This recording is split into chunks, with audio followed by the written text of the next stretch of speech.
teman-teman semua guru bahasa Inggris. Alhamdulillah kita bisa bertemu pada hari ini dan saya bersyukur sekali bahwa hari ini bertemu dengan guru bahasa Inggris yang biasanya cuma MT1 ada, MT2 ada, biasanya hafal begitu. Ibu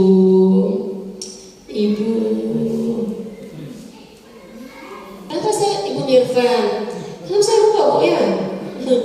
Ibu Nirvan ada, saya ingat itu teman-teman memang yang dekat, yang kebetulan kita sama-sama di madrasah, dan teman-teman yang lainnya kita cuma lewat kesana kemari. Tapi mudah-mudahan pertemuan kali ini akan senantiasa mendekatkan kita, saling berkomunikasi, silaturahmi kita akan tetap terjaga, saling berkoordinasi untuk bahasa Inggris ke depannya. Tadi luar biasa sudah apa yang disampaikan oleh Bapak Kepala Kantor Kementerian Agama Kota Palu, kemudian tadi didahului juga oleh Ketua MGMP yang begitu berapi-api, semangat luar biasa. Kemudian Pak Kandim juga semangat luar biasa yang memberikan motivasi kepada kita semuanya. Bahkan saya merasa sedikit bukan kecil hati ketika KSM kita berada paling bawah. Itu mudah-mudahan tadi ini memberikan motivasi. Saya ketika Bapak memberikan arahan tadi, ada sedikit ide dari saya butuh kertas. Sama panitia saya butuh kertas. Berapa orang di sini berbahasa Inggris? Absen yang tadi. Ada yang tidak hadir? Ada yang tidak hadir? Alasan apa? Kalau cuma alasan jauh atau tidak punya alasan itu berapa? 23.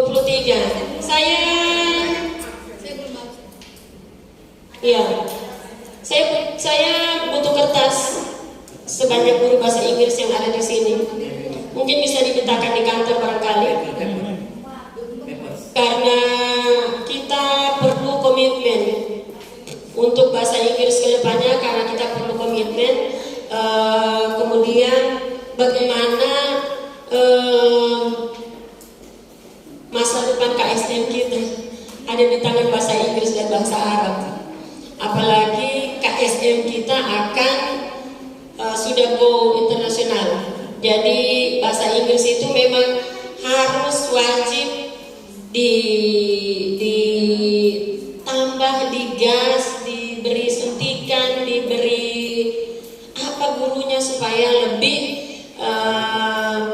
mencari bagaimana pembelajaran yang baik, mencari metode, mencari supaya anak kita bisa mendapatkan bisa berbahasa Inggris dengan baik. Sambil menunggu kertas, tadi disampaikan oleh Pak Ketua bahwa ini adalah biaya mandiri, ya. Biaya mandiri, alhamdulillah. Itulah fungsi dari sertifikasi. Itu sertifikasi mungkin paling rendah yang menerima golongan 3 barangkali 3 jutaan atau 2 juta ya. 3 jutaan. 5% mungkin untuk kegiatan pengembangan diri itu sudah alhamdulillah. Kemudian ada jalan yang kedua. Di madrasah Bapak Ibu ada yang namanya BOS, dana BOS. Ketika kemarin belum dana BOS ini pelaporannya belum secara elektronik, masih secara manual. Dilihat di situ bahwa pemutuan pendidikan itu sangat kurang sekali. Jadi oleh karena itu guru-guru bahasa Inggris yang ada di madrasah, tolong sampaikan program Bapak Ibu, tolong sampaikan program Bapak Ibu kepada kepala madrasahnya bahwa ada pemutuan bahasa Inggris. Apakah pemutuan itu secara mandiri? Misalnya begini, ada seminar bahasa Inggris melalui webinar apa segala macam. Ya itu mungkin ada, ataupun mungkin ada seminar bahasa Inggris yang ada di mana saja. Tolong disampaikan kepada ada memang buat program yang pemutuan bahasa Inggris baik untuk secara berkelompok di madrasah itu sendiri ataupun nanti dipakai di kegiatan MGMP. Nah kita mengakui bahwa memang selain tadi katanya MGMP mati suri 2020 itu masih dimaklumi karena pandemi. Sebetulnya pandemi 2019 ya pandemi 2019 2020 itu sudah lancar-lancar. 2020 itu sudah melakukan daring. Tidak ada lagi kata yang tidak ada lagi alasan dengan alasan bahwa ini pandemi, karena ada bisa dilakukan, bisa diminta tolong. Siapa bisa dibagikan pada teman-teman? Satu orang satu saja. Ya, bisa secara daring, ada internet, ada segala macam fasilitas yang ada di kita, tentu saja itu bisa dilakukan untuk melakukan pembelajaran kepada siswa ataupun saling berkomunikasi, berkoordinasi dengan teman-teman di MGMP. Saya nanti di tahun 2022 ini, kalau ada guru yang belum aktif di MGMP, tolong itu dibilang-bilang ya. Kalau seperti kata Pak Kaden tadi ya sudah. Kalau tidak bisa berubah, tidak pernah merubah mindsetnya untuk melakukan perubahan, ya kita rubah saja dia dari tempat yang mungkin dia berada di zona nyaman di madrasah negeri, ya bisa. Tapi sebenarnya begini, mau sekarang ini madrasah negeri atau madrasah swasta itu sama. Buktinya kemarin dari 13 madrasah yang mendapat juara KSM itu 9 madrasah swasta. Itu sangat luar biasa. 9 madrasah swasta. Berarti madrasah itu lebih baik dari madrasah negeri. Meskipun madrasah negeri itu mempunyai fasilitas. Baik, sekarang sudah pegang kertasnya.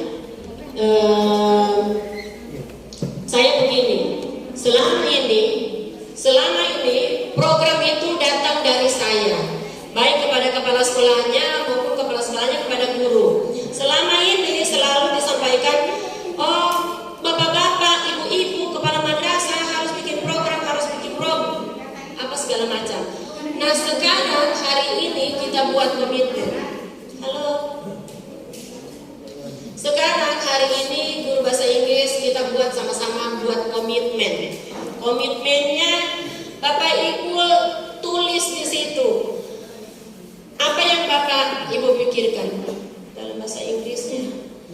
What do you think? What do you think? What do you want? Apa yang Ibu mau? Yang hendak dilakukan tahun 2020. Apakah Ibu mau? Oh saya ingin kepala sekolah membuat memberikan biaya seperti ini. Jadi apapun yang Ibu mau, tolong tuliskan di situ. Dan itu menjadi bahan pertimbangan kita, menjadi apa yang menjadi bahan dasar kita untuk supaya ke depannya ini keluar dari Bapak Ibu sendiri. Komitmen itu Bapak Ibu sendiri yang lakukan.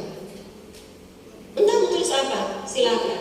Saya kasih waktu 5 menit untuk menuliskan. What do you think? What do you want? Apa saja?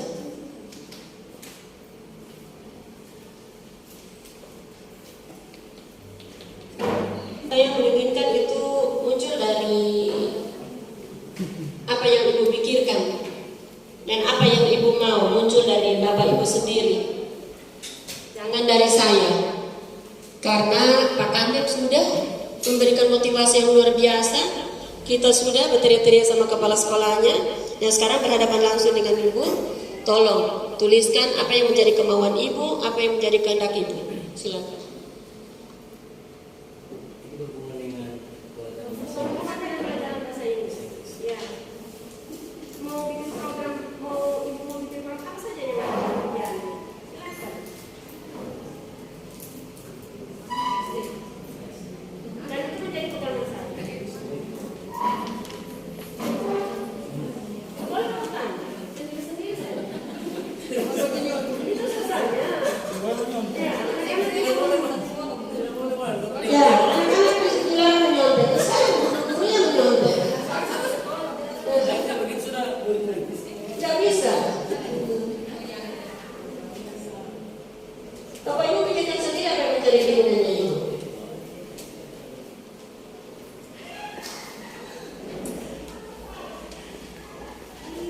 Nanti akan dibuatkan list. Mungkin ada yang program yang sama-sama yang ibu mau muncul dari ini tanpa saling mengetahui.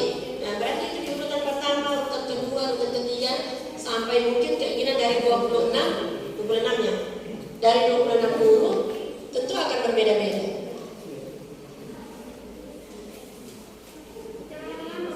Lima menit.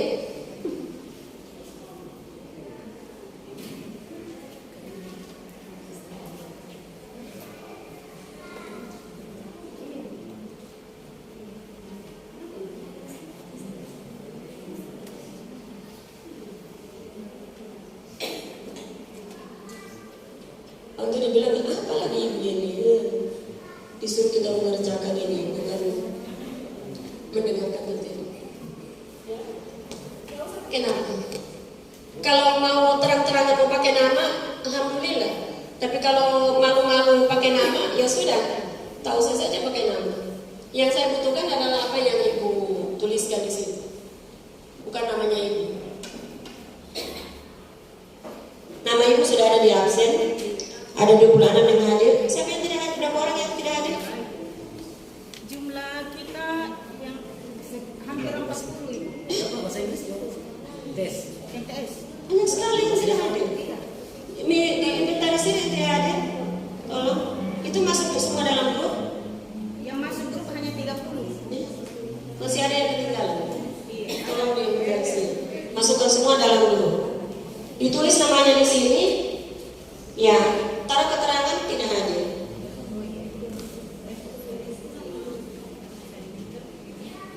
Kalau yang temannya tidak hadir didaftarkan ya. Keterangan tidak hadir. Cek tulis saja di situ. Siapa yang tidak hadir? Misalnya yang D3, misalnya satu. Ya, silakan dikumpulkan.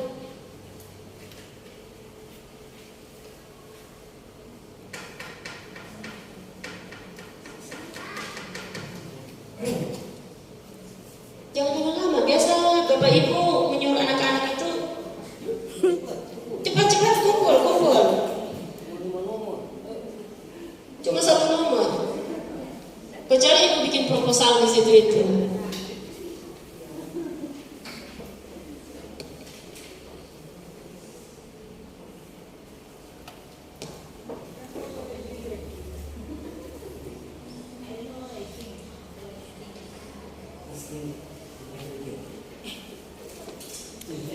You give arguments. What your idea? Okay, it's your idea. Okay,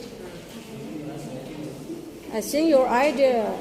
Ya, tapi tadi ada sambutan dari laporan dari Bapak Ketua tadi itu. Apa itu sudah betul dalam tata bahasa ya? Section education.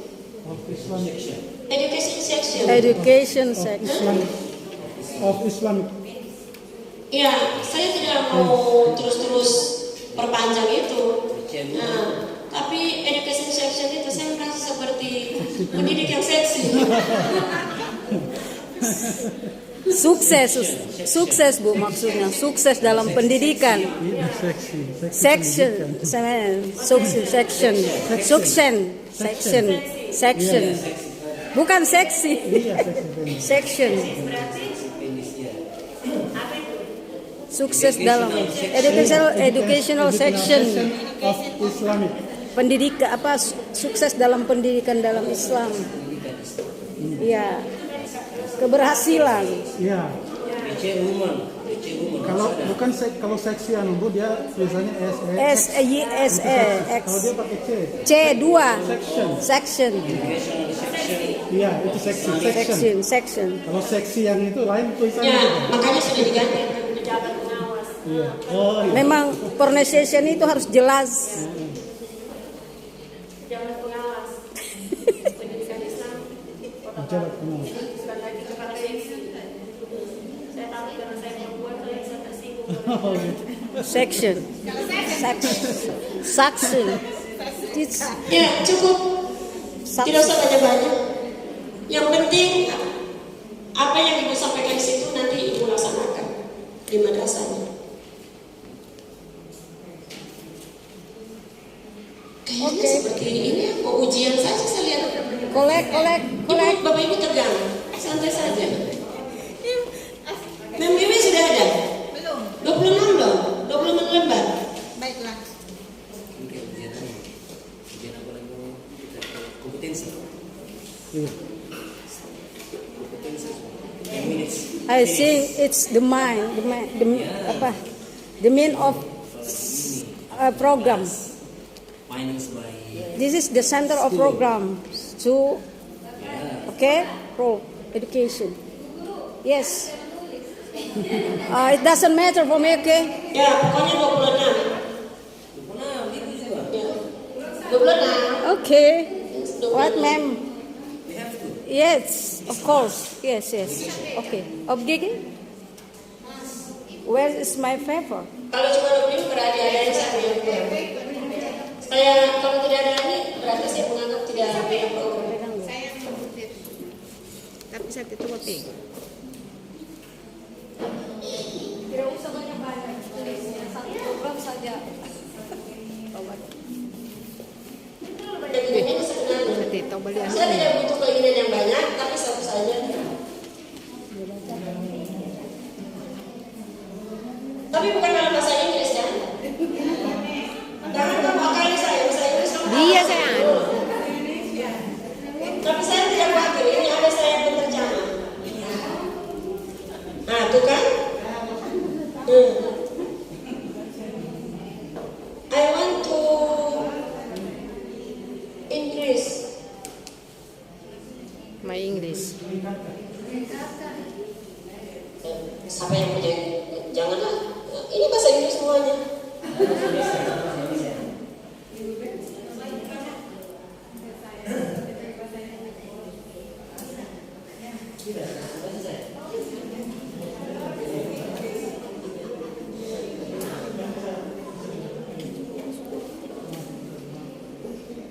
Ya. Ini komitmen loh. Makanya saya bilang tadi ini yang harus Ibu lakukan di madrasahnya masing-masing. Saya bukan main-main untuk meminta apa yang Ibu inginkan, apa yang Ibu pikirkan, apa yang Ibu inginkan. Artinya keinginan Ibu kami sampaikan kepada kepala madrasahnya. Itu. Jadi betul-betul jangan cuma ini. Baik, ada yang punya keinginan mau berkontribusi yang terbaik, kadang terhalang oleh motivasi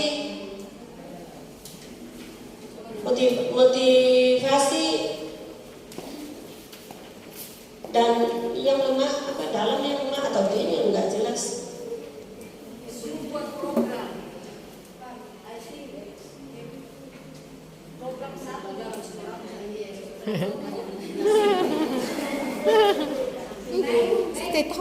Ya, mau berkontribusi yang ini anunya Ibu ya, saya tidak sebut siapa karena memang juga saya tidak menginginkan namanya, tapi ingat saja apa yang Ibu sampaikan. Mau berkontribusi yang terbaik karena terhalang oleh motivasi dan yang lemah. Saya tahu Din atau Dan ini yang lemah. Motivasi sangat besar. Kepala madrasahnya saya pikir itu memberikan motivasi yang besar kepada Bapak Ibu. Kecuali mungkin dimintakan uang untuk ini, mungkin Bapak Ibu yang tidak punya program. Kemudian ingin meningkatkan bahasa Inggris di madrasah melalui keterampilan berbicara dan membaca dan meningkatkan vokabulari. Ya, ini salah satu program di mana nanti kelak Bapak Ibu di situ di madrasahnya masing-masing. Saya kepengennya begini, bukan pengen sih, salah satu solusi. Kalau di madrasahnya Ibu ada yang namanya mengaji, bagaimana caranya mengaji atau menghafalkan tahfiz, ya. Mungkin tahfiznya itu akan banyak, kalau surat pendek mungkin 3, 4, 5 ayat bisa dihafalkan satu hari. Tapi misalnya bahasa Inggris dibuat ringkas, misalnya satu hari misalnya dibuat ringkas, oh ini kata-kata kata benda dalam kelas, kata benda di luar, kata apa dalam satu hari, bisa jadi dalam satu bulan anak-anak itu sudah menghafalkan sampai 1000 kata-kata di situ itu. Bisa jadi seperti jadi punya target. Bapak Ibu harus punya target. Apalagi kedepannya kita akan lebih susah lagi. Saya sebagai guru bahasa Inggris, saya ingin meningkatkan kemampuan siswa dalam berbahasa Inggris yang baik. Olehnya saya ingin sekolah bisa memfasilitasi guru dengan menyediakan infokus untuk guru mapel bahasa Inggris. Ketahuan kemarin fokusnya kan di sekolah. Bisa memfasilitasi dalam bentuk finansial karena selama ini kegiatan MGMP yang kami ikuti belum pernah diberikan biaya dari sekolah. Itu tadi saya bilang, salahnya dari Bapak Ibu. Di sekolah ada dana bos. Pemutuan di dana bos itu ada berapa persennya? 20% atau 15%? Ada persentasenya pemutuan dana bos. Itu bisa digunakan oleh MGMP. Hanya guru bahasa Inggris saya yang tidur saja yang tidak bisa melakukan hal itu. Saya tidak mau membaca, tapi itu sudah mewakili dari beberapa. Nanti insya Allah saya lihat saja di grup bahasa Inggris, karena saya masuk di dalam grup bahasa Inggris.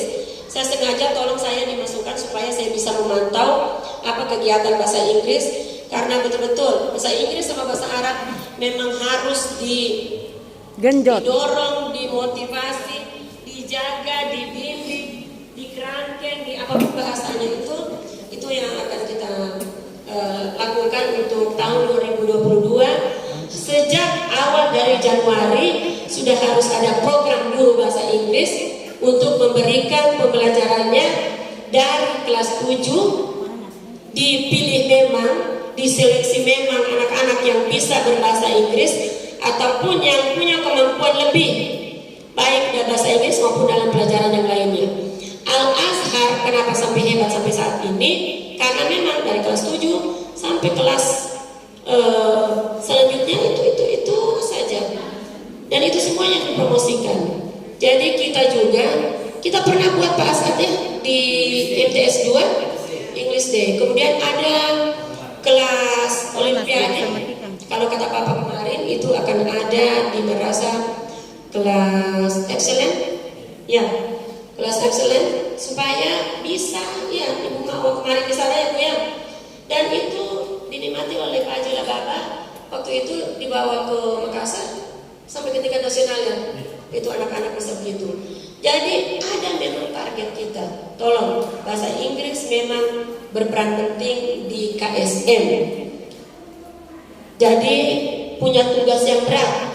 Kalau nanti KSM-nya ini yang jelas bahasa Inggris dan bahasa Arab. Ya, karena memang pengetahuan bahasa Inggris dan bahasa Arab itu yang paling penting. Jadi kalau bisa sudah mulai memang pembinaan KSM dari kelas 7 sampai ini. Kemudian kalau memang untuk tahun ini kan KSM itu kalau memang diikuti kelas 1 atau kelas 2, ya mungkin kelas 2 ya, karena kalau 1 belum. Jadi mungkin kelas 2 atau kelas 3 terserah, tapi tolong dibimbing sejak bulan Januari. Minta memang dia punya bikin program, minta memang anggarannya sama kepala madrasah. Saya sudah menyarankan sama kepala madrasah, kita banyak kerjasama. Untat kata Bapak, Untat YN bahasa Arab, Untat untuk bahasa Inggrisnya boleh. Kemudian kalau bisa masuk GO, ya dimasukkan ke GO anak-anak. Kalau memang usia begini, saya sebetulnya adalah sangat menghargai usaha dari Bapak Ibu guru itu sendiri bahasa Inggris, karena saya berpikir begini, kecuali memang guru bahasa Inggris yang tidak mau membuka diri, tidak mau merubah mindsetnya untuk melakukan perubahan. Itu saya percaya dengan kemampuan guru-guru kita, guru bahasa Inggris yang ada di madrasah. Saya sangat percaya, karena saya pikir sama saja dia tidak, kecuali mungkin begini, seperti saya hanya dokteranda, tidak ada embel-embelnya di ujung. Berarti itu mungkin yang membedakan antara kita. Pengetahuan atau apapun, ilmu pengetahuan mungkin itu yang beda. Mungkin saya kurang, dan Bapak Ibu yang sudah sarjana S2 itu lebih. Ketika mengambil dosen UTAD yang juga S2, Bapak S2, itu saya pikir sama saja. Jadi bagaimana membuat itu lebih atau sama dengan sana itu adalah kemampuan dari Bapak Ibu sendiri. Bagaimana mendesain pembelajaran bahasa Inggris, mendesain program untuk bahasa Inggris supaya bisa memberikan perubahan kepada siswa, dan kita bisa mengharapkan bahwa kita bisa duduk di tempat terhormat, karena KSM ini adalah kehormatan Kementerian Agama, kehormatan madrasah. Dapat KSM biarpun nilainya standar, kalau yang kemarin ya 40 soal, yang menang itu cuma 40 juga nilainya, karena dia bertahannya itu, dia bertahan. Yang Bapak Ibu katakan yang menang di mana itu, dia bertahan 40 soal, 40 juga nilainya.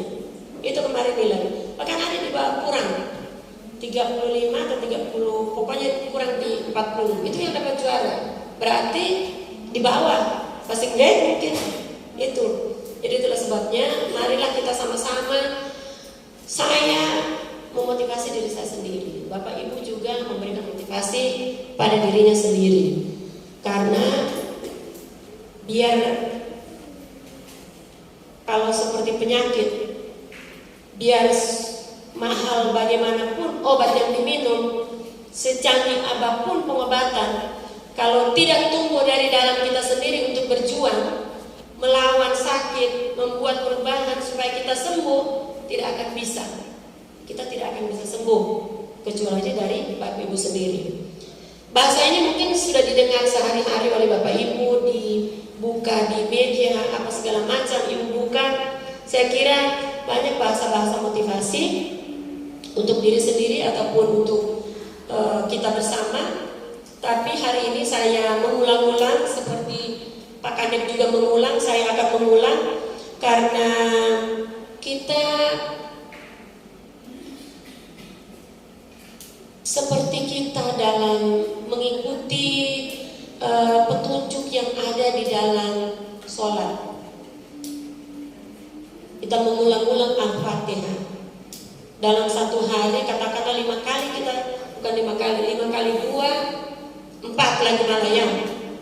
Kalau dia 4 rakaat berarti 4 kali kita mengulang di situ itu Al-Fatihah.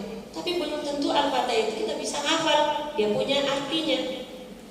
Belum tentu kita hafal, belum tentu bacaannya itu bagus, padahal sudah diulang-ulang. Oleh karena itu, tolong jangan bosan untuk mendengarkan yang berulang-ulang ini. Jangan bosan untuk mendengarkan yang berulang-ulang. Karena setahu saya, kita mau yang diulang-ulang. Ya, yang diulang-ulang kita suka. Saya menyukai yang diulang-ulang. Baik, sebetulnya ada yang materi itu adalah pembuatan moderasi. Ini masih materi baru kemarin saya dapatkan. Kebetulan ada penguatan dan evaluasi pendidikan Islam dari Pakis. Itu kami mengikuti, dan kebetulan Pak Ahmad Arif ini dosen IAIN ya. Pak Ahmad Arif lagi yang membawakan materi itu, dan dia mengerucutkan materi-materi TOT yang kami dapatkan kemarin. Sebetulnya moderasi beragama ini sudah ada semenjak Menteri Agama Pak Nurman Hakim Saifuddin sudah ada moderasi beragama, karena memang beliau yang mencetuskan moderasi beragama. Itu sudah ada. Sekarang ini sebetulnya moderasi beragama yang ingin saya sampaikan adalah di sini pengertian, kemudian bagaimana kita memahami moderasi beragama itu sendiri. Kami kemarin TOT baru 2 minggu yang lalu mengikuti TOT, yang dimana TOT itu diikuti oleh kepala kantor agama, bukan kepala kantor, KTU, diundang KTU, diundang KUA, diundang PEDIS, diundang dari semua agama ada di situ, pejabat-pejabat baik dari haji, semua kabit haji, kabit bimas, semuanya diundang, kasih semua diundang. Di situ kesan pertama ketika mendengarkan materi TOT moderasi beragama, waktu hari pertama saya berpikir, apa ini? Bapak cerita mengenai kekerasan yang ada di Indonesia, baik itu bom ataupun apa yang menjadi kekerasan masalah di Indonesia. Saya pikir ini hanya cerita-cerita. Jadi hari pertama saya enak, hari kedua masih sebel hari pertama, jam-jam pertamanya, tapi ketika jam-jam siangnya sudah mulai, mungkin karena saya sendiri yang lalot barangkali memahami, tapi saya bertanya kepada ibu yang di samping, mereka juga mengeluh, ibu, begini saja di materi moderasi kita mendengarkan kekerasan, mendengarkan apa yang terjadi di Suriah, mendengarkan apa yang terjadi di Bogor, di Papua, dan seterusnya. Ada yang tidak menghormati bendera, ada yang tidak mau Pancasila, tidak mau menyanyikan lagu Indonesia Raya, ada yang agamanya berbeda dengan kita. Seperti itu. Tapi ketika hari kedua, sore hari, saya mulai ngeh, oh ya, karena begini, jadi saya sudah, masih pagi saya sudah protes. Saya bilang saya ini kasih pendidikan di Kemenak Kota Palu. Saya membawahi kepala madrasah dan guru-guru, siswa ada di madrasah. Kalau Bapak cerita begini ini, apa yang disampaikan, kita takutnya salah bicara. Karena ada yang memahami moderasi beragama ini, itu pemahaman baru. Apalagi melalui media itu ada berita-berita. Apakah itu kita tidak bisa memilah mana yang hoax, mana yang betul. Karena kadang-kadang yang kirim berita itu yang bersurban, kadang-kadang ada pendeta juga, ada yang punya yang kita menjadi panutan, tapi kita tidak tahu apa berita itu benar atau tidak. Kalau memang yang di situ dia berdasarkan Al-Quran, yang dibacakan tafsiran dan segala macam, tentu tidak menjadi pemikiran baru kepada kita. Karena intinya ini adalah moderasi beragama, bukan moderasi agama. Jadi itu yang harus Bapak Ibu bedakan. Moderasi beragama bukan moderasi agama. Agama tidak bisa dimoderasi karena dia sudah punya syariat yang memang sudah menjadi ketentuan yang tidak bisa diganggu-gugat, tidak bisa lagi dirubah-rubah, tidak bisa lagi untuk kita tambah-tambah. Ada Al-Quran, kalau dalam Muslim kita sebagai umat Islam ada As-Sunnah, ada pendapat para ulama, para ini itu sudah tidak bisa kita ganggu-gugat. Yang kita perlu di sini ini adalah moderasi beragama. Sebelum ini adalah kemarin waktu di MGP bahasa Inggris yang MA, saya membawakan materi yang memang yang saya kumpul-kumpul. Tapi ini kemarin ini betul-betul memang materi untuk ini sebetulnya untuk guru pendidikan agama, karena memang kemarin guru pendidikan agama Islam yang ada di sekolah, karena memang juga menjadi tanggung jawab kita, tugas kita untuk memberi bekal kepada mereka tentang moderasi. Karena kalau di sekolah itu kan memang sudah macam-macam agama yang ada di sana. Berarti itu moderasi beragama secara keseluruhan. Kalau kita di dalam moderasi beragama ini sebetulnya bukan hanya kita memahami agama yang lain, tapi justru pemahaman antara kita sendiri. Karena di dalam agama Islam itu kan ada banyak paham. Ada organisasi yang besar sama kita. Tapi kalau NU dan Muhammadiyah itu sudah pasti arahnya kemana sudah pasti. Tapi ada misalnya ada Ahmadiyah, ada organisasi yang lainnya, apa istilahnya? Ya ada ormas-ormas yang lain itu yang bikin organisasi yang kadang-kadang pahamnya berpaham yang agak cenderung ya ada ya, kalau Wahabi saya tidak tahu ya, mungkin ada juga, tapi ada ormas-ormas memang yang ini yang lebih keras lagi pemahamannya. Wahabi itu mazhab, Ya, organisasi. betul man. No, Yes, alright. that's all right. Yes, alright. Oke, sebelum kita Awal ini. masuk dalam Mazhab itu. pengertian Bukan organisasi. dalam moderasi beragama, ya ini sebetulnya adalah data 2010. Data 2010 ini di mana di situ disebutkan bahwa memang kita adalah umat yang paling besar. Umat yang paling besar, 87,18% penduduk Indonesia merupakan penganut agama Islam. Sisanya penganut agama seperti Kristen 6,96%, Katolik 2,91%, Hindu 1,69% dan Buddha serta Konghucu yang jumlahnya kurang dari 1%. Jadi kitalah sebagai umat yang beragama yang paling besar. Nah, muncul biasa pertanyaan-pertanyaan dari ada yang menanyakan dari teman-teman karena kita berada di komunitas kita sendiri Muslim, biasa muncul pertanyaan begini, Bu, kenapa sih kalau dicontoh-contohkan selalu umat Islam? Ada bom dilakukan oleh umat Islam, ada apa kayak di Poso juga Muslim juga dia ya, di bom Bali di mana saja kekerasan itu umat Islam. Ya karena memang kita termasuk mayoritas, mungkin yang melaksanakan itu kebetulan memang umat Islam. Karena kita berada di sini, kita sendiri ya dicontohkan umat Islam. Tapi ketika kita berada di tengah-tengah ini, tentu contoh itu bukan hanya umat Islam. Seperti kami di TOT kemarin, yang ada di Papua juga ada tindak kekerasan. Di sana ada umat Kristiani yang melakukan tindak kekerasan. Itu.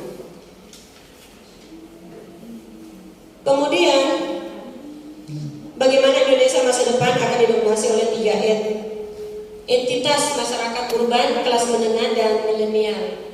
Itu semua masyarakat Indonesia secara keseluruhan.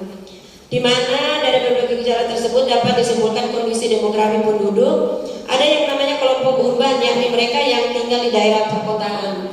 Kadang-kadang orang desa pun ini urban, melakukan urban ke kota. Sudah tidak mau tinggal di desa, maunya ke kota. Katanya di kota banyak kerja, dan mereka memilih kerja yang bagus-bagus. Kita kesulitan ya cari anak tinggal untuk di rumah sekarang. Ya mereka hanya di konter-konter ataupun di mall atau di mana saja yang seperti yang elit-elit begitu. Oleh sebab itu mungkin dari teman-teman mereka melakukan urban. Nah, penduduk Indonesia yang tinggal di kota termasuk yang urban ini 56,7%. Itu berarti besar sekali dengan pola pikir yang mengatakan bahwa bagus tinggal di kota daripada tinggal di desa. Di desa kita berkebun, hitam. Kalau di kota ya itu pola pikir yang sederhana. Di kota kita bisa mencari apa-apa. Tapi kalau mereka tidak punya keterampilan ya tentu pekerjaan sesuai dengan kemampuan yang dia miliki. Kemudian di dalam masyarakat Indonesia juga kelak nanti ada yang namanya middle class. Middle class ini dikategorikan sebagai daya beli. Nah sekarang ini kemarin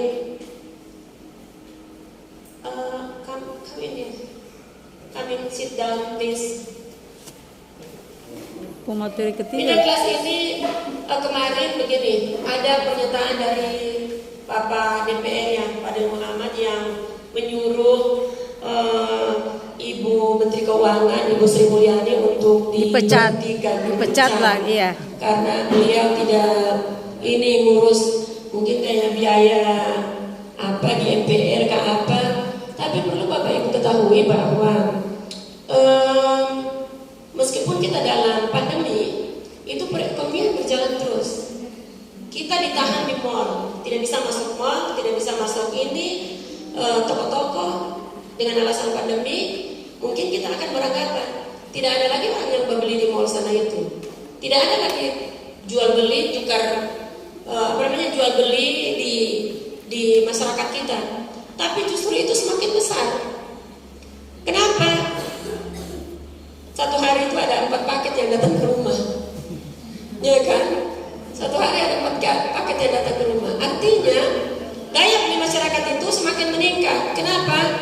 Dia melakukan PPKM, tinggal di rumah. Ketika masuk bunyi ting di ininya, di HP-nya, oh masuk gaji, cek Shopee, Lazada, apa semua itu sudah pesan. Itu berarti perekonomian kita semakin maju, tidak berubah. Bagaimana ini? Kecuali memang mereka yang mempunyai ekonomi di ini. Tapi peningkatan untuk masyarakat yang tengah ini, masyarakat yang tengah itu sebabnya kita bisa dibilang mungkin tidak terpuruk secara ekonomi, karena diatur oleh Ibu Menteri Keuangan Sri Mulyani. Tentu kompetensi beliau tidak diragukan lagi karena dihargai oleh secara internasional, yang mendapat penghargaan secara internasional, diakui secara internasional. Hanya saja tentu kita yang mempunyai pola pikir yang daya beli tinggi, mungkin ketika tanggal 10 gaji sudah ada, kita akan muncul protes-protes. Oh, kenapa dipotong ini, apalagi kepala merasa dipotong dana bos, dipotong ini. Dan 2022 kita itu mungkin dilakukan pemotongan lagi, yang dimana ketika kami disampaikan kita semua mengucap innalillahi wa inna ilaihi rajiun. Kenapa? Karena tidak ada lagi gaji 13, tidak lagi THR. Mudah-mudahan cuma untuk sementara. Kedepannya mungkin akan diatur mungkin oleh pemerintah. Tidak ada lagi seperti itu. Kita tidak ada lagi tukin 13, tidak ada lagi. Sudah keluar PMA-nya. Hai. Yaitu mungkin itu semua 2022. Itu kabar yang tidak bagus ya. Betul. Ya, bagi kita mungkin sebagai PNS itu kabar yang kurang menyenangkan. Mungkin itu semua yang menjadi protes dari MPR. Bagaimana Ibu Sri Mulyani melakukan mungkin antara lain melakukan hal yang seperti itu. 2022. Tapi kita tidak tahu bagaimana mungkin untuk menjaga kestabilan negara kita. Itu. Jadi kita berpikir secara umum lagi untuk kepentingan umum. Itu kita melihat perlahan saja. Kita tahu kita tidak menerima gaji 13 ataupun THR atau tukin seperti itu. So pas, so keluar tema. Kemudian dalam tren penduduk Indonesia di masa depan juga ada yang disebut kaum milenial. Kaum milenial ini adalah itu yang kelak nanti insya Allah banyak, termasuk anak-anak kita. Kita kalau kaum apa kalau yang sudah 50 tahun ya? Lansia produktif. Ya itu betul. Lansia produktif. Tapi saya begini. Saya begini. Biasa Bapak bilang, saya sudah tua 60 tahun. Mana belum tua? 60 tahun itu belum tua. Di luar negeri 70 tahun itu masih muda. Presidennya 70 tahun. Gubernur kita 70 tahun. Itu belum. Saya kira masih lansia produktif dari itu ya. Lansia produktif. Maksudnya harus diberi semangat orang-orang yang sudah usia-usia. Ya, lansia seperti kita ini, seperti saya maksudnya. Saya sekarang 55. Ya seperti itu. Tapi kalau milenial ini itu yang akan menjadi tanggung jawab kita untuk memberi pemahaman dalam hal moderasi. Muslim Indonesia juga akan menghadapi tumbuhnya generasi baru Muslim yang jumlahnya mencapai 30 juta di tahun 2020. Itu sudah 2020. Karena kemarin risetnya itu 2010. Sekarang sudah tahun 2020. Tentu saja memang estimasi populasi generasi Muslim baru 30,6 itu yang menjadi tanggung jawab kita, yang anak-anak kita sekarang ini menjadi tanggung jawab kita, di mana kita akan memberikan pemahaman-pemahaman. Karena kelak mereka memiliki karakter religion modern dan memiliki daya beli yang tinggi. Buktinya mereka memiliki daya beli yang tinggi. Contohnya anak saya, kita sudah memasak di rumah ini. Bahkan ada ayam goreng, sayurnya bagus, bergizi, bikin es buah lagi. Tapi di depan rumah ada uang 25.000. Bapak, ada makanan saya pesan. Nah itu sudah bagaimana daya beli kaum milenial ini. Itu daya belinya. Itu trennya anak-anak milenial. Nah belum nanti tren-tren yang lainnya, di mana mereka anak-anak milenial akan masuk di kelompok-kelompok. Kalau di Muslim, saya punya anak itu masuk di pengajian, istilahnya itu, saya sudah lupa. Masuk di pengajian itu, masuk di pengajian yang ini, masuk di kelompok yang ini, masuk di kelompok yang itu. Di mana dalam kelompok ini ada yang memberikan pemahaman-pemahaman, ya alhamdulillah kalau pemahamannya yang bagus. Tapi kalau pemahaman yang radikal, nah itu yang harus kita jaga.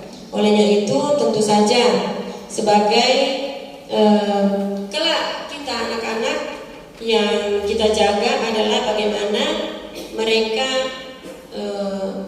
tidak terjerumus ke paham-paham yang berbau radikal. Ada riset yang dilakukan oleh saya lupa kemarin tanya di CSIS, itu memang center apa itu ya? Itu yang melakukan riset. Tak usah baca riset yang ini. Kemarin beberapa minggu yang lalu dilakukan pertemuan termasuk moderasi beragama. Yang dipanggil di situ adalah guru-guru agama dengan penyuluh agama. Kemudian mereka diberi semacam tes. Yang melakukan tes ini adalah Badan Intelijen. Di mana setelah dilakukan tes, setelah diperiksa, ternyata ada kurang lebih 40% penyuluh agama kita terpapar paham radikalisme. Mungkin saja dia tidak memahami paham radikalisme itu seperti apa. Dia melakukan kelompok-kelompok ataupun apa itu, yang jelasnya bahwa di dalam tes itu memang pintar itu din ini yang melaksanakan tes. Ditanya saja mungkin siapa tokoh-tokoh yang Anda kagumi, siapa apa organisasi yang Anda ikuti, apa tentu akan ketahuan di situ itu. Pertanyaan menjebak. Ya. Pertanyaan menjebak. Tokoh saja, kalau kita misalnya sudah menyebutkan nama seseorang tokoh, di mana tokoh itu termasuk yang garis keras, itu berarti sudah anak sudah tergiring ke sana. Iya, betul. Sudah akan tergiring ke sana. Pertanyaan-pertanyaan itu sudah menggiring ke sana. Olehnya diketahui bahwa kurang lebih 40% penyuluh agama itu terpapar radikalisme, paham radikalisme. Ini terpapar bukan terkontaminasi. Bukan dia masuk baru terpapar karena cuma berdasarkan pertanyaan-pertanyaan yang disampaikan.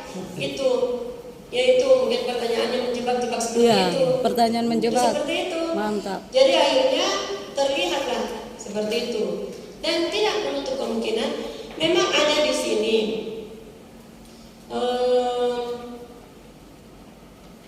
ada pertanyaan. Ini saya sudah pakai kacamata tapi saya kita tidak bisa baca ini.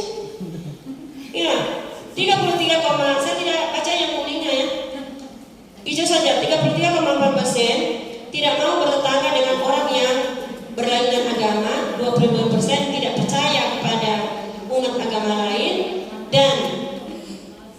68% menentang pembangunan tempat ibadah agama lain di lingkungan. Ya, itu bisa jadi hal itu terjadi. Saya kembalikan kepada Bapak Ibu. Misalnya, Ibu, kalau saya tanya, Ibu mau memberikan, misalnya kalau dia kebetulan tempat umum itu berada di samping rumahnya Ibu, seorang Muslim, Kristen, hendak mendirikan bangunan di situ, tentu Tidak. ya, Ibu akan keberatan. Ya. Tapi memang sudah begitu kenyataannya ketika diadakan riset, tidak mau bertetangga dengan orang yang lain ini, tidak mau, yaitu salah satu bagaimana dari kita sendiri sudah ada ketidaknyamanan dengan agama lain, ketidaknyamanan dengan paham-paham yang lainnya. Sekitar 10 juta orang warga Indonesia mendukung ISIS. Sebagian besar dari mereka merupakan anak-anak muda. Yang ini ada kemarin kita dicontohkan di Bogor, ada seorang anak perempuan yang masih muda, dia justru mengajak orang tuanya pindah ke Suriah. Mereka ke sana, jual rumahnya untuk mendapatkan kehidupan yang lebih baik. Mungkin karena terkontaminasi tadi dengan paham-paham, jadi dia di sana dia akan mendapatkan kehidupan yang lebih baik lagi. Jual rumah, akhirnya apa? Setelah sampai di sana ternyata tidak seperti apa yang dia bayangkan. Alhamdulillah masih bisa kembali. Kembalinya dia sadar dan akhirnya tinggal di rumah kontrakan. Padahal anak muda. Ada pejabat-pejabat juga yang terkontaminasi dengan ISIS, merasa bahwa ternyata ISIS ini bagus. Ternyata setelah dia merasakan, dia baru menyesali. Badan Nasional Penanggulangan Teroris BNPT, 7 perguruan tinggi negeri top di Indonesia telah terpapar radikalisme. Bisa jadi seperti itu. Mungkin saja terpaparnya yang seperti tadi itu, bahwa ketika ditanya dia punya tokoh yang dia kagumi, ternyata orang-orang yang berpaham radikalisme. Biasa kita sebut paham kiri ataupun paham kanan. Makanya federasi beragama itu di tengah-tengah, tidak ke kiri dan tidak ke kanan, tapi menghargai sesama agama lain. Penelitian Pusat Studi Budaya dan Perubahan Sosial Universitas Muhammadiyah Surakarta pun, media sosial Indonesia didominasi oleh berita kebencian, berita-berita keagamaan yang penuh kebencian ini diakses oleh kaum muda, intoleransi dan radikalisme agama. Memang karena kita sendiri ya, biasa saya paling tidak suka biasa ada teman-teman di grup share apa yang di sana itu, karena yang berbau-bau radikal ataupun berbau-bau kebencian. Maksudnya begini, yang pertama ketika kita share, orang itu sudah beruntung. Yang punya akun itu sudah beruntung ya. Dia akan mendapat like, subscribe-nya banyak, apa segala macamnya dia banyak. Tentu dia mendapat finansial kalau dia banyak. Dia punya ini. Itu kan seperti itu. Jadi tolong tidak usah di-share ataupun dibuka. Kalau dilihat sudah berbau kebencian, tidak usah dibuka. Tidak usah lagi apalagi di-share lagi. Padahal kita sudah tahu ini tidak bagus. Atau mau di-like lagi di situ, janganlah. Seperti itu. Artinya kita cerdas dalam ujung jari kita. Harus bersikap cerdas. Karena segala sesuatu sekarang ini berada di ibu jari kita atau ujung jari kita ya. Ketika kita men-share ataupun mengetik sesuatu, itu sedunia yang membacanya. 81% guru payah, termasuk mungkin kita juga guru agama ataupun guru sekarang guru bahasa Inggris secara umum, apalagi secara umum dia tidak setuju untuk memberikan izin pendirian rumah ibadah agama lain di wilayahnya. 74% mereka menolak memberikan ucapan selamat hari raya kepada penganut agama lain. 80% tidak bersedia jika diminta menampung penganut Syiah dan Ahmadiyah yang diusir dari kampung halamannya. Kalau kemarin yang viral itu kan Syiah sama Ahmadiyah. Tapi kita tidak mau membahas secara rinci lagi karena kita tidak punya pengetahuan dengan paham-paham keagamaan. Saya tidak punya pengetahuan seperti itu. Kemudian ada juga dari guru muslim TKRA, 21% tidak setuju bahwa tetangga yang berbeda agama boleh mengadakan acara keagamaan, misalnya kebaktian dan pemeluk Kristen ataupun bagi penduduk Hindu di kediaman mereka. 56% tidak setuju bahwa non muslim boleh memberikan sekolah berbasis agama sekitar. Artinya begini, ini adalah hasil riset yang mudah-mudahan hasil riset ini hanya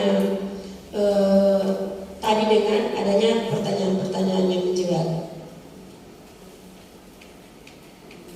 Perlu juga diketahui bahwa menurut survei di 2017, sekarang sudah 2021, misalnya ada 100 masjid yang disurvei, 41 masjid tergolong radikal, 41 masjid, 7 masjid kategori rendah, 17 kategori sedang. Kategori rendah memaklumi radikalisme, ada yang setuju dengan tindakan radikal dan intoleran, dan kategori tinggi memprovokasi umat untuk bersikap radikal. Nah, kita karena begini, kalau kita mau berbicara langsung kepada moderasi beragama tanpa mengetahui bagaimana melatar belakangnya supaya ada yang namanya moderasi beragama, tentu nanti kita gagal paham. Saya sendiri awalnya, saya sebetulnya bukanlah orang yang memahami agama secara ini, karena artinya paham-paham agama lain bukan ini, tapi saya orang yang moderat. Moderatnya ya, kalau saya tidak menyukai, saya diam saja. Kalau saya menyukai, ya kita mendukung agama kita sendiri. Jadi seperti itu. Urgensi moderasi beragama, bagaimana kondisi kebangsaan dan keagamaan kita. Indonesia adalah negara yang bermasyarakat religius dan majemuk, meskipun bukan negara agama. Masyarakat dekat dengan kehidupan beragama dan kemerdekaan beragama dijamin oleh konstitusi. Ini sudah sangat jelas bahwa kita sebagai orang yang berkonstitusi, yang mempunyai dasar negara Pancasila, Undang-Undang Dasar 45, kemudian ada NKRI, harga mati, karena memang kita berada di negara Kesatuan Republik Indonesia. Tentu tidak ingin pemahaman-pemahaman misalnya tidak mau menghormati bendera, tidak mau menyanyikan Indonesia Raya, ataupun melihat dengan sinis kepada agama-agama lain. Kenapa kita di Indonesia dari awalnya sudah majemuk, Bhinneka Tunggal Ika, itu sudah pasti. Berbeda-beda tapi tetap satu. Di dalam lingkungan kita ini sendiri, saya orang Ampana, Kaili Baree, kemudian ada Kaili di sini, Kaili Daa, Kaili Ledo, Kaili ini di Sulawesi Tengah ini kan kita Kaili semuanya. Bukan cuma yang ada di Palu ini yang masyarakat Kaili, tapi secara keseluruhan ke Ampana ke sana itu tapi Kaili juga dia. Begitu kalau saya baca di ini. Jadi berbeda-beda tetap satu. Moderasi beragama merupakan praktik antara semangat beragama dan komitmen berbangsa. Di Indonesia, beragama pada hakikatnya adalah ber-Indonesia, dan ber-Indonesia itu pada hakikatnya adalah beragama. Ada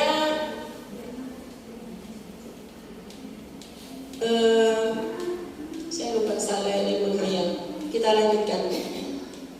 Toleran, harmonis, moderasi beragama menjadi sarana mewujudkan kemaslahatan kehidupan beragama dan berbangsa yang harmonis, damai dan toleransi sehingga Indonesia itu maju.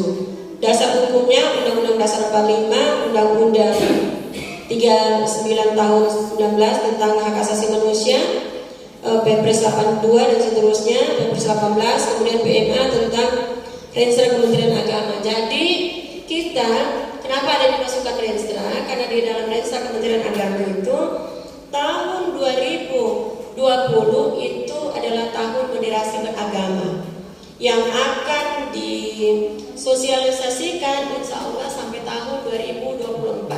Secara keseluruhan kita sebagai Kementerian Agama pionir dari moderasi beragama.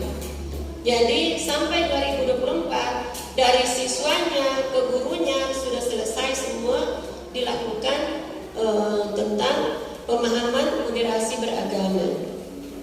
Nah, dari tadi kita membicarakan masalah moderasi beragama. Apa yang menjadi rumusan moderasi beragama? Moderasi beragama itu ini adalah rumusan Kementerian Agama yang terbaru. Ada kemarin moderasi beragama rumusannya Pak Lukman Hakim Saifuddin, itu sekarang diperbarui ataupun ditambah lebih bijaksana lagi tentang moderasi beragama.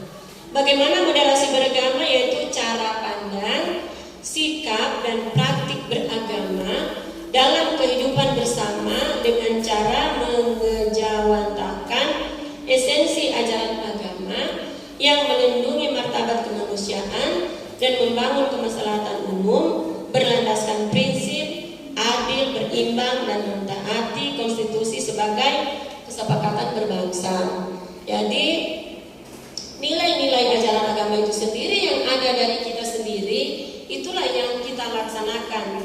Ini adalah moderasi beragama, bukan moderasi agama ya. Jadi agama yaitu kita menumbuhkan nilai-nilai yang dari agama kita sendiri. Bagaimana kita seperti dalam agama Islam rahmatan lil alamin itu mencintai sesama makhluk hidup. Bahkan kalau kita orang di adiwiyata, ini masuk ke adiwiyata ya. Saya sayang sekali biasanya bunga yang saya bongkar, saya tidak ingin membuangnya. Bagaimana supaya potongan-potongan tadi itu saya tumbuh kembali di situ itu? Jadi itu yang dipelihara, berarti nilai-nilai kemanusiaan, nilai-nilai agama itu yang kita tumbuhkan. Allah itu, jadi kita berangkat lagi bagaimana Allah sangat menyenangi kita berbuat baik. Bahkan ketika kita melakukan kebaikan, itu Allah akan membalasnya lebih dari berlipat ganda yang Allah akan berikan kepada kita. Allah mencintai kita, kita mencintai makhluknya, maka Allah akan mencintai kita. Karena kita memelihara bunga saja, itu sudah menjadi pahala buat kita. Itu jadi bagaimana dengan memelihara persaudaraan kita, memelihara bagaimana kita bertetangga, memelihara bagaimana kita hubungan kita dengan agama yang lain. Karena kalau Allah, mudah saja bagi Allah untuk mempersatukan kita, tapi perbedaan di antara kita adalah rahmat. Berbangsa-bangsa, bersuku-suku, beragama kita berbeda, itu mudah saja bagi Allah untuk menyatukan kita. Tapi Allah memberikan bagaimana kita supaya mencari pahala dari perbedaan-perbedaan yang ada di muka bumi ini. Ya, yang paling besar kita ini disuruh, kalau sholat itu merupakan kewajiban. Perintah Allah menjadi kewajiban, keharusan untuk kita laksanakan. Ketambahannya itu adalah bagaimana kita mencintai sesama makhluk Allah. Itu pahala-pahala untuk kita.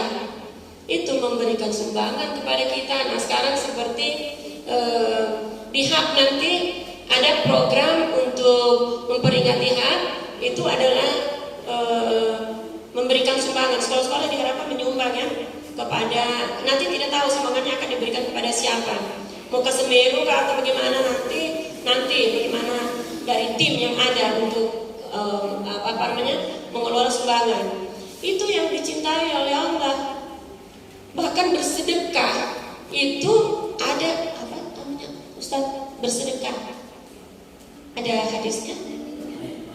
Iya, banyak ayat yang menyatakan bersedekah. Iya, banyak ayat di dalam Al-Quran itu banyak. Iya, bersedekah banyak diulang-ulang di dalam ayat Al-Quran. Kenapa? Kita mencintai sesama makhluk Tuhan. makhluk Allah. Jadi itulah sebabnya kenapa nilai-nilai itu yang harus ditumbuhkan dari masing-masing agama. Bagaimana ditumbuhkannya dengan cara kita menghormati, toleransi, menyayangi sesama pemeluk agama yang diciptakan oleh Allah Subhanahu wa Ta'ala. Apa indikator moderasi beragama? Komitmen kebangsaan. Komitmen kebangsaan ini adalah ada konstitusi, Undang-Undang Dasar 45, kemudian ada Pancasila, ada Bhinneka Tunggal Ika, ada NKRI. Saya sangat sedih ketika begini. Kita sekarang digaji oleh pemerintah berdasarkan dengan tugas yang kita emban, yang kita lakukan. Tapi ada yang memaki-maki pemerintah, tidak menghargai pemerintah. Saya malah biasa menyampaikan saja secara apa ya? Kalau Ramadhan bilang kita jawab secara tamalin tuang saja. Kalau tidak suka pemerintah, berhenti saja cari pegawai negeri. Cari saja kerja sendiri. Apa? Maksudnya begini, lebih baik pemerintah yang zalim daripada tidak ada pemerintah. Itu sudah paling mendasar bawah sekali pemahaman yang seperti itu. Artinya bagaimana kita menghargai pemerintah? Karena umaranya dalam bahasa Arab. Karena pemerintah ini mengatur kita semuanya, menggaji kita, mengatur kehidupan kita, kehidupan beragama, kehidupan bernegara, berbangsa, tanah air. Itu yang diatur oleh pemerintah. Tentu saja itu yang harus kita hargai. Jangan malah kita yang melakukan kebencian-kebencian terhadap pemerintah. Kemudian toleransi. Toleransi sudah tadi kita menghargai baik sesama kita, menimbulkan persaudaraan yang baik dengan sesama umat beragama. Anti kekerasan, juga kita jangan sampai melakukan tindak kekerasan. Nah, untuk ini MTS, tapi begini biasa di madrasah ada biasa organisasi-organisasi yang datang memberikan bantuan. Nah, ketika dia memberikan bantuan, jangan sampai memberikan pemahaman agama, pemahaman yang radikal. Biasa seperti itu. Melalui bantuan itu ada pemahaman agama. Mudah-mudahan kita sebagai guru bahasa Inggris pun jangan hanya mengharapkan itu ada guru agama, itu ada kepala sekolah, ada wakil kesiswaan. Itu seperti itu jangan. Tapi marilah kita menjadi tanggung jawab kita bersama untuk mencegah hal-hal yang berbau kekerasan. Kemudian menerima terhadap tradisi. Ada tradisi memang yang sesuai dengan syariat, tapi ada tradisi yang mungkin kalau di Muslim itu ada yang berbau syirik atau apa, tentu itu tidak bisa kita terima. Tapi ada tradisi-tradisi yang adat istiadat yang memang yang mengharuskan kita untuk memahami keberadaan mereka, melakukan adat istiadat di tempat di mana saja dia berada. Itu kita saling menghormati. Nah, bagaimana ini pembentukan nilai eksklusif berujung pada violent extremis. Ini misalnya begini, dalam kehidupan sekarang ini orang-orang lebih kepada eksekutif. Eksekutif ini merasa bahwa dia punya pemahaman sendiri yang benar, punya pemahaman sendiri, tidak ada orang lain yang benar, atau dia memiliki kehidupan yang sendiri. Orang lain rasa coklat, rasa apa? Ya, tidak egois itu. Nah, itu ketika muncul rasa itu ke depan seterusnya, kalau terus begitu memaksakan pemahaman kebenarannya sendiri, itu nanti bisa jadi akan menjurus kepada ekstremis, pemahaman yang lebih keras lagi. Kemudian ada muatan pesan keagamaan untuk kita semuanya dalam moderasi beragama, bahwasanya kita wajib untuk memajukan kehidupan umat manusia, umat beragama, umat manusia secara keseluruhan, apapun agamanya itu, diwujudkan dalam sikap hidup amanah, adil, serta menebar kebajikan dan kasih sayang terhadap sesama manusia. Jadi apapun agamanya, kita wajib untuk menyayangi, saling menyayangi, bersaudara. Bukan berarti kalau namanya kita bersaudara, oh Ibu Nuraini bilang kita ini bersaudara, Bapak Ibu sudah masuk ke gereja karena kita bersaudara di sana, jadi ya tidak seperti itu.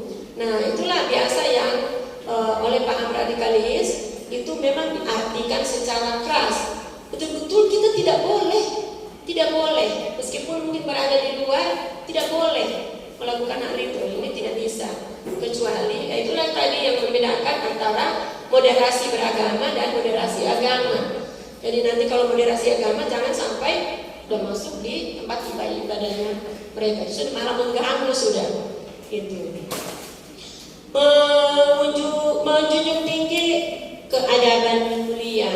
Kita sebagai umat manusia tentu mempunyai peradaban, jadikan nilai-nilai moral universal dan pokok ajaran agama sebagai pandangan hidup, dengan tetap berpijak pada jati diri Indonesia. Kenal bahwa Indonesia ini adalah masyarakat yang santun, yang saling menghargai, saling menghormati. Itu terkenal di dunia pada waktu itu. Tapi ketika terjadi bom di sana sini, kekerasan di sana sini, kemudian kemarin terjadi di Poso, tapi jangan dicontohkan kalau Poso sekarang sudah aman, damai dan tentram. Orang di sana sangat toleran di situ. Yang bikin kekacauan hanya orang yang datang yang tinggalnya di dalam hutan. Seperti itu. Menghormati harkat martabat kemanusiaan. Mengutamakan sikap memanusiakan manusia, baik laki-laki maupun perempuan, atas dasar kesetaraan hak dan kewajiban warga negara demi kemaslahatan kebangsaan bersama. Itulah sebabnya kemarin kalau kita waktu di MTS 2, saya sangat tertarik dengan sekolahnya manusia, misalnya ya Bu Mawaya, sekolahnya manusia, namanya manusia, kelasnya manusia. Itu. Kenapa? Apa kita tidak manusia, tapi memanusiakan manusia? Bahkan anak yang disabilitas pun yang punya kekurangan kita harus menghargai. Orang yang autis pun kita menghargai. Kenapa kita menghargai? Misalnya begini, orang tuanya bersyukur bahwa anak ini Allah memberikan karunia kepada dia, memberikan dia anak yang autis. Bagaimana kesabaran orang tua menjaganya, memberikan apapun itu adalah memberikan pahala yang besar buat orang tuanya. Itu adalah perlindungannya kelak di hari kemudian.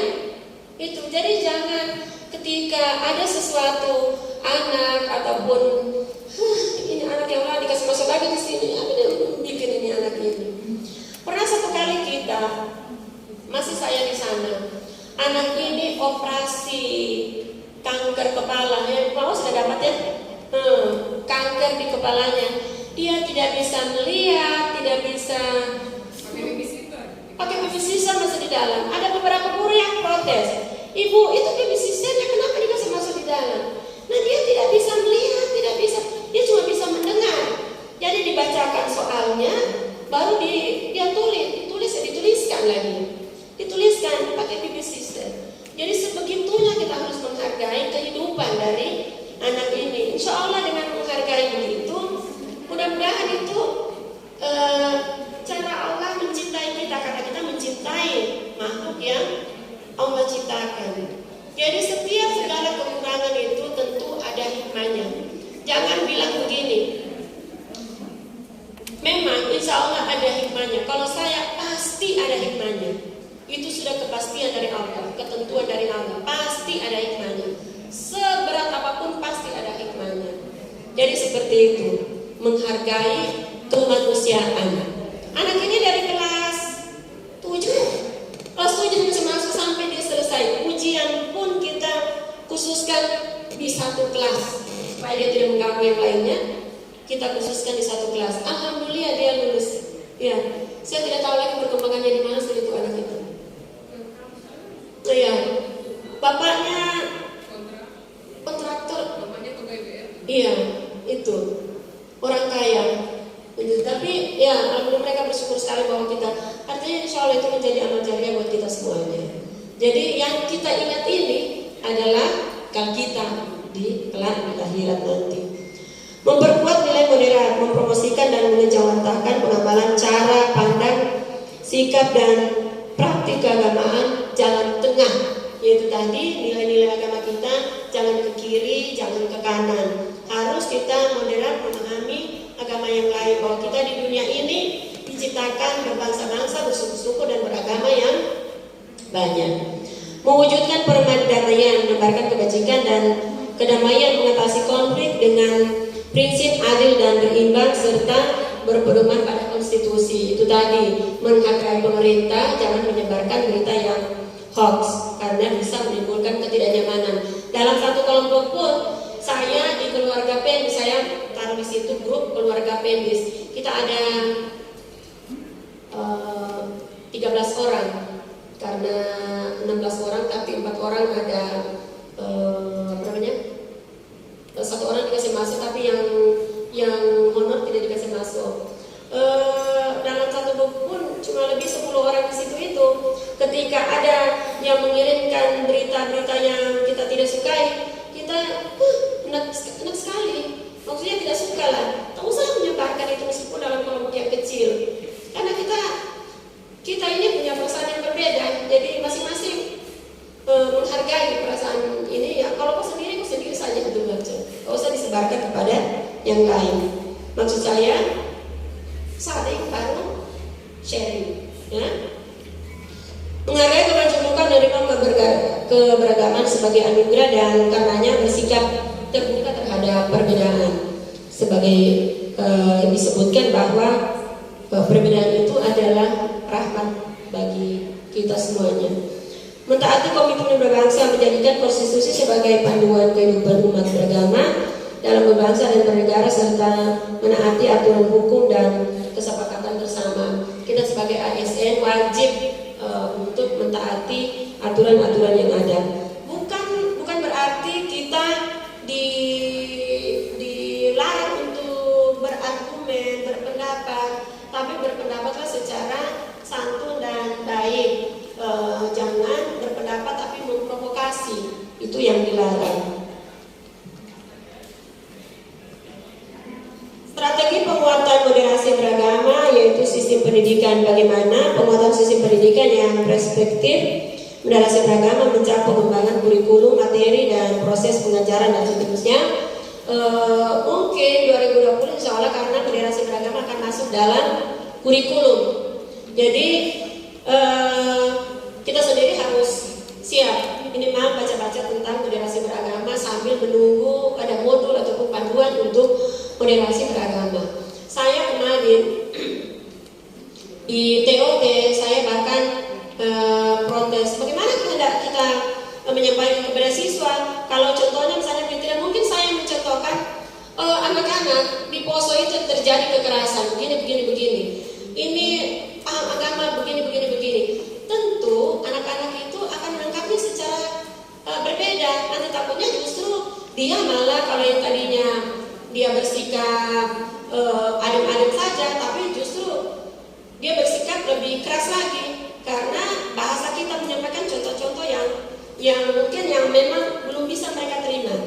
Jadi ketika hari ke-2 sore dan sampai hari ke-3 ada proses di mana pembelajaran itu diskusi kita itu melalui diskusi saja, pembelajaran itu melalui diskusi itu di mana ada satu hal yang saya sangat akui, bahkan itu yang akan menjadi contoh yang diberikan kepada anak-anak. Contohnya begini, kita kan diberikan ini kertas gambar, diminta untuk menggambar. Dibagi dalam kelompok, 5 kelompok misalnya, kita diminta untuk menggambar tentang toleransi beragama. Entah kita menggambar masjid, kemudian bagaimana kita menghargai toleransi. Misalnya, waktu itu kita menggambar simbol-simbol agama, kemudian membuat lingkaran yang saling berkaitan. Membuat lingkaran saling berkaitan itu menandakan bahwa setiap agama saling menghargai toleransi. Itu setiap agama saling menghargai. Sesudah kita menggambar, gambar kita itu kita berikan kepada kelompok yang lain. Di mana gambar yang tadi ada dua kelompok, yang satu toleransi, yang satunya intoleransi. Yang di sebelahnya intoleransi menggambar yang berbau tidak toleransi. Misalnya dia menggambar orang yang mabuk-mabukan, terus dia gambar perkelahian, bahkan ada menggambar parang dan seterusnya yang intoleransi. Gambar kita tadi ini kita kasihkan ke yang intoleransi, itu juga intoleransi kami kasih ke kita. Buatlah gambar ini yang tadi toleransi dibuat intoleransi, yang tadinya bagus-bagus itu dibuat intoleransi, kemudian yang intoleransi dibuat menjadi toleransi. Jadi kita sendiri yang membuatnya, kita sendiri yang menggambarnya. Apa maknanya? Itu bahwa kita mendapatkan sendiri apa tindak kekerasan. Misalnya kalau tadi toleransi kemudian dibuat intoleransi, sangat mudah. Diputuskan garisnya, dibuat masjid itu ditaruh bom di situ, itu sudah intoleransi. Jadi pemahamannya yang ada di situ adalah bahwa anak-anak ini akan mendapatkan pembelajaran sendiri. Dia akan menjawab sendiri apa itu toleransi, apa itu moderasi beragama. Bukan kita yang memberikan ini naik, jangan kau ikut ini JAD, jangan kau ikut ini, jangan kau ikut ini, jangan kau ikut ini. Tapi bagaimana memberikan pembelajaran kontekstual ya? Ya, pembelajaran yang kontekstual itu kepada anak-anak. Dalam bahasa Inggris juga boleh, sangat boleh. Karena sekarang ini nanti modulnya itu seperti kalau yang lalu-lalu malah kita memberikan pembelajaran itu berintegrasi ke dalam agama. Ternyata sekarang ini justru itu yang kita butuhkan, integrasi ke agama dan integrasi ke dalam bahasa Inggris lagi, seperti itu. Nah sekarang pembelajaran maupun umum maupun pendidikan agama tetap akan diberikan muatan-muatan moderasi beragama. Jadi Bapak Ibu sebagai guru bahasa Inggris juga bisa melakukan hal yang seperti itu, membuka acara seperti apa, membuka pembelajaran seperti apa, menanamkan nilai-nilai yang ada dalam bagaimana caranya untuk moderasi beragama. Nilai-nilai agama itu yang dibangkitkan. Jadi seperti itu pengelolaan rumah ibadah. Kalau di sekolah memang ada rumah ibadahnya, pesantren dan satu pendidikan juga agama lainnya. Saya perlu menginformasikan kepada Bapak Ibu, di Pendis itu setiap tahun bahkan bisa didatangi sampai 2-3 kali bin. Datang badan intelijen ke kita. Kalau madrasah mungkin tidak, tapi mungkin dari Bapak Ibu ada yang menyekolahkan anaknya di pondok pesantren, yang pastikan bahwa pondok pesantren itu mempunyai izin operasional. Pastikan mempunyai izin, karena yang dikontrol oleh BIN itu biasa begini, Bu, kenapa pondok pesantren yang ini di mana itu Pak? Di sini. Oh, belum terdaftar belum ada terdaftar di Kementerian Agama, belum dapat izin. Dia belum ada izin operasionalnya itu Pak. Seperti itu. Memang kenapa? Oh di sana ada begini, ternyata ada pertemuan dan sebagainya. Nah, seperti itu. Jadi pastikan anak Bapak Ibu masuk di pondok pesantren yang mempunyai izin operasional. Itu. Kemudian bagaimana langkah-langkah dalam penguatan moderasi, menggali nilai universal agama yang tadi sudah saya sampaikan, menetapkan konsep moderasi yang disepakati, nanti itu modul ditunggu saja. Wawasan kebangsaan itu yang komitmen kebangsaan bahwa kita mempunyai konstitusi dan seterusnya. Kemudian membangun ekosistem moderasi, ekosistem moderasi ini diantara misalnya dalam ekosistem yang kecil, guru bahasa Inggris saling mengingatkan. Kemudian boleh ke MGMP yang lainnya mungkin menjalin koordinasi, karena begini, bahasa Inggris dengan bahasa Arab akan selalu senantiasa mungkin berkoordinasi, karena faktor penting bukan hanya di KSM, ya apalagi kita menghadapi KSM. Kemudian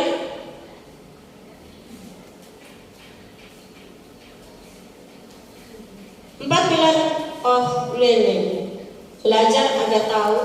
Mari kita sama-sama membuka diri. Kalau yang belum tahu membuka internet, Google, belajar itu minimal kita bisa membuka FB. Belajar agar dapat melakukan apa yang kita bisa lakukan adalah menjaga persaudaraan, nilai-nilai dan seterusnya. Belajar untuk mengembangkan diri itu membuka diri dengan perkembangan yang ada sekarang ini. Kita dalam masa pandemi kita sudah melakukan pembelajaran jarak jauh, daring. Kita sudah melakukan daring dengan menggunakan fasilitas teknologi yang ada sama kita. Kita tidak akan berbalik lagi ke 2019 dan seterusnya. Bahwa kita di 2022 kita akan melepaskan yang namanya daring. Itu tidak akan. Bahkan lebih lagi. Karena apa? Ada program dari KSKK yaitu Madrasah Digital. Madrasah Digital di mana anak-anak paham dengan digital. Kita semua menggunakan yang namanya digital. Perpustakaan juga digital. Pembelajaran lebih-lebih lagi. Bahkan nanti insya Allah ada mungkin madrasah-madrasah yang menjadi pilot project. MTS 2 boleh, MTS 1 juga boleh. Di Goa, kebetulan teman kita kemarin pindah di Goa, Ibu Ros pindah di Goa. Itu persyaratan untuk masuk siswa baru, siswanya harus punya tab. Siswanya harus punya tab. Berarti bagaimana itu tingkat seleksi yang diadakan di sana? Tentu berkualitas. Bukan hanya karena ada tab yang berkualitas. Tentu bagi anak-anak yang miskin, tapi mungkin ada berapa persen kayak dana bos. Dana bos kalau dilihat pelaporan pertanggungjawabannya, tidak satu pun madrasah yang memberikan keringanan kepada siswa miskin. Misalnya menggratiskan, tercantum di situ 5 siswa miskin diberikan pakaian, 10 siswa miskin diberikan. Mudah-mudahan madrasah swasta biasa yang melakukan begitu supaya bisa ada anunya ya. Kalau di negeri tidak ada itu pertanggungjawaban seperti itu. Semua bahkan lebih mahal lagi di toko bajunya. Jadi seperti itu. Jadi kelak kita tidak akan berbalik lagi dengan pembelajaran yang nulis di papan tulis. Tidak akan lagi membacakan materi, tidak akan lagi. Tapi kita akan selalu menggunakan digital teknologi. Olehnya bagaimana belajar untuk hidup bersama, hidup saling menyayangi, hidup dengan teknologi, Bapak Ibu, hidup dengan teknologi yang sekarang. Yang penting ujung jarinya itu selalu positif.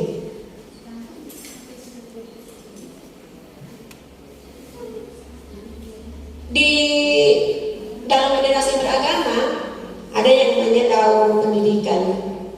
Daur pendidikan ini